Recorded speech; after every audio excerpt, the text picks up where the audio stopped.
سامسونگ تقریبا هر ماه یک گوشی جدید را وارد بازار میکنه و انواع مختلف از گوشی های سامسونگ در بازار وجود داره. انتخاب یک گوشی مناسب که تمام نیازمندی های ما را برطرف کنه واقعا یک اندازه سخت هست. در این ویدیو قصد دارم برای شما ارزان ترین گوشی سامسونگ تا به قیمت ترین گوشی سامسونگ رو برای شما معرفی کنم که اگر قصد خرید گوشی سامسونگ هستید و طرفدار این کمپانی هستید میتواند برای شما کمک کننده باشد. قبل از شروع ویدیو خوشحال میشم که مثل همیشه ویدیو رو لایک کنید، سابسکرایب کنید، زنگوله بغلش رو هم فعال کنید و اگر از اینستاگرام و فیسبوک میبینید فالو کنید. خب بریم ادامه ویدیو. خب اولین گوشی که قرار است برای شما معرفی کنم گلکسی A Flip 4e سامسونگ هست. این گوشی اقتصادی هست و مشخصات معمولی داره. از این گوشی نباید ما و شما انتظار زیاد داشته باشیم. مشخصات این گوشی صفحه نمایش LCD هست. دارای دو دوربین هست که دوربین اصلی گوشی 13 مگاپیکسل می باشد و همچنین دوربین سلفی 5 مگاپیکسل هست و یک باتری داره که باتریش هم 5000 میلی آمپر می باشد. حسگری اثر انگشت هم در کنار گوشی قرار دارد. این گوشی مناسب چه کسانی است؟ مناسب کسانی که فقط وبگردی میکنن، فیسبوک میبینن، اینستاگرام میبینن و یوتیوب و کارهای سنگین با گوشی نمیکنن. اگر شما اهل گیم هستید و زیادتر کارهای سنگین با گوشی میکنید این گوشی اصلا برای شما مناسب نیست و اقدام به خرید این گوشی نکنید. خب گوشی بعدی گلکسی A Flip 4s سامسونگ می باشد. این گوشی هم از جمله گوشی های اقتصادی سامسونگ هست و باز هم مشخصات معمولی داره، فقط یک کمی نسبت به گلکسی A Flip 4 ارتقا یافته. صفحه نمایش گوشی باز هم LCD هست. دارای سه تا دوربین هست که دوربین اصلی گوشی 50 مگاپیکسل می باشد و پردازنده گوشی هم Exynos 850 هست.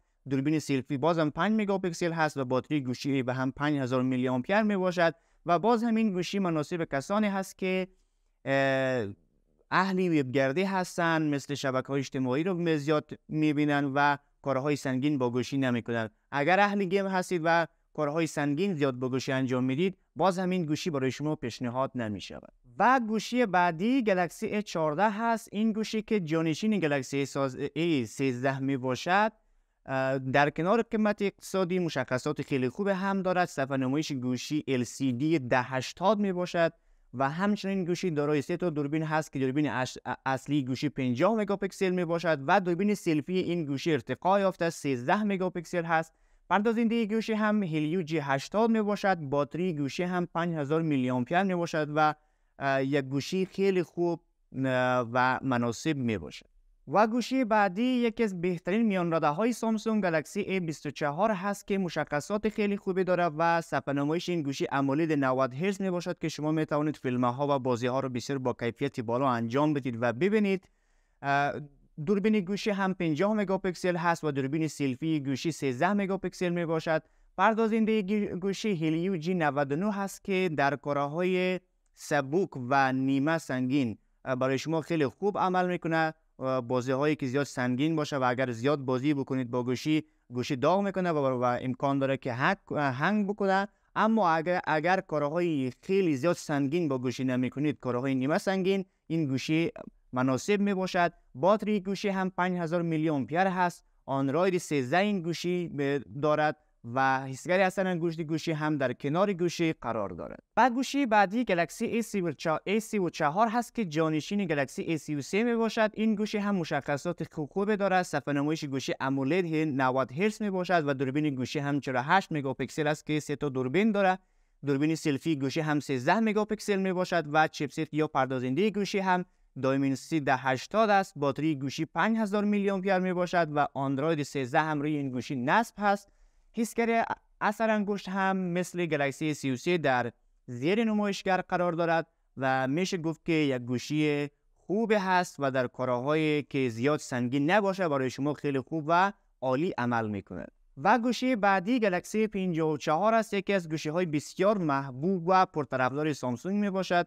این گوشی دارای صفحه نمایش سوپر AMOLED 120 هرتز است که باز هم شما می توانید فیلم ها رو بسیار با کیفیت بالا تماشا کنید. این گوشی باز هم سه تا دوربین داره که دوربین اصلی گوشی 50 مگاپیکسل است. دوربین سلفی گوشی هم 12 مگاپیکسل می باشد. پردازنده این گوشی Exynos 1380 است که در اجرای بازی های مثل کال آف دیوتی و PUBG موبایل در نرخ فریم خوب بسیار خوب عمل می کند و میشه گفت که گوشی خوبی هست. باتری گوشی هم 5000 میلی آمپر هست. باز این گوشی دارای اندروید 13 هست و حسگری اثر انگشت این گوشی باز هم در زیر صفحه نمایش گوشی قرار دارد و میشه گفت که گلکسی 54 که جانشین گلکسی 53 هست واقعا یک گوشی خوب و ارزش خرید بالایی دارد. و گوشی بعدی گلکسی 73 هست، جانشین گلکسی 72. این گوشی صفحه نمایش سوپر امولید پلاس 120 هرتز دارد و همچنان این گوشی دارای دوربین 108 مگاپیکسلی هست که برای هر نوع فیلم برداری و عکاسی مناسب می باشد و دوربین سلفی گوشی هم 32 مگاپیکسل است. پردازنده گوشی اسنپ دراگون 778 جی است، یک پردازنده بسیار قدرتمندی است و در اجرای بازی ها خیلی برای شما کمک و بازی ها را به شکل روان برای شما انجام میده. باتری گوشی هم 5000 میلی آمپر می باشد و آندروید 12 روی این گوشی نصب هست. حسگری اثر انگشت گوشی هم در زیر صفحه نمایش گوشی قرار دارد.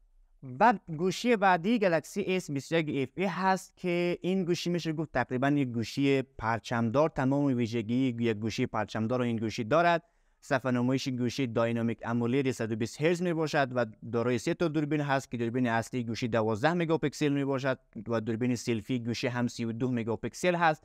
پردازنده گوشی هم ایکزینوس 2100 هست که پردازنده خوب و قوی می باشد. باتری گوشی 4500 میلی آمپر هست. آندروید 12 هم روی این گوشی نصب می باشد و حسگری اثر انگشت گوشی هم در زیر صفحه نمایش گوشی قرار دارد. اگر به دنبال یک گوشی پرچمدار ولی ارزان قیمت هستید، پس سراغ گلکسی S23 بروید. خانواده گلکسی S23 از جمله گوشی‌های پرچمدار سامسونگ می باشد. گلکسی S23 هم دارای مشخصات خیلی خوب هست. صفحه نمایش گوشی داینامیک امولید 120 هرتز می باشد و همچنان دارای 3 تا دوربین هست که دوربین اصلی گوشی 50 مگاپیکسل می باشد و همچنان دوربین سلفی این گوشی 32 مگاپیکسل است. این گوشی یک پردازنده بسیار قوی داره، اسنپ دراگون 8 نسل 2 هست که تمام بازی‌های سنگین و برنامه‌های سنگین رو خیلی به راحتی با این گوشی میتوانید انجام بدهید. کال آف دیوتی، پابجی موبایل، هر بازی که باشه شما با این گوشی میتوانید خیلی به راحتی انجام بدهید و اصلاً هک لگ و باگ برای شما نمیزنه. باتری گوشی هم 3900 میلی آمپر هست. آندروید 13 روی این گوشی نصب هست و حسگری اثر انگشت این گوشی در زیر صفحه نمایش گوشی قرار دارد. و میرسیم با آخرین گوشی سامسونگ، گلکسی S23 اولترا از جمله گوشی های پرچمدار سامسونگ می باشد که دارای خیلی ویژگی های خوب و عالی هست و یک گوشی بسیار مناسب، البته قیمت هم است.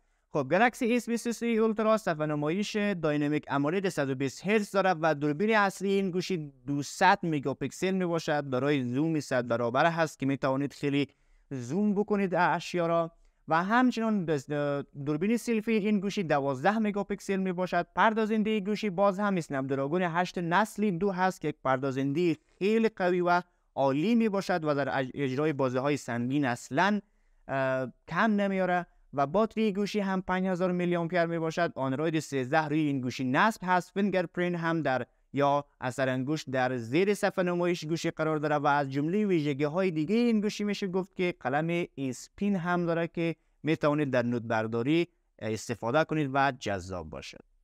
خب دوستان عزیز، این بود از این ویدیو. امیدوارم که از این ویدیو لذت برده باشید و برای شما کمک کننده باشد. اگر شما هم گوشی سامسونگ را میشناسید که ارزش خرید خیلی بالایی داره، مشخصات خوبی داره، حتما در قسمت کامنت ها با ما شریک سازید.